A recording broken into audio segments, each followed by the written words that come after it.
एक गांव था चंदनपुर, जो घने जंगलों के बीच बसा था।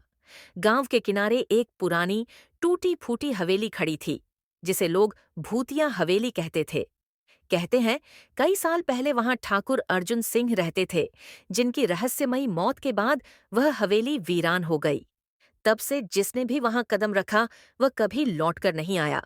हवेली में घुसते ही अजीब सी ठंडक और सन्नाटा था। दीवारों पर जाले, फर्श पर धूल और हवा में सड़न की गंध फैली थी। राज ने टॉर्च ऑन की और कैमरा सेट कर लिया। उसने हर कमरे की फोटो लेनी शुरू की। रात जैसे जैसे गहराती गई, अजीब घटनाएं शुरू हो गईं।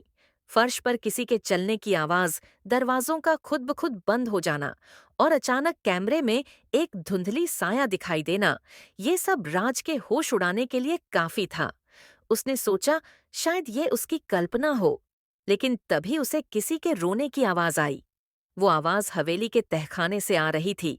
डरते हुए राज नीचे गया। वहां एक पुराने दर्पण के सामने एक औरत की धुंधली परछाई थी। सफेद साड़ी, बिखरे बाल और खून से सना चेहरा। औरत ने धीरे से कहा, मुझे इंसाफ चाहिए।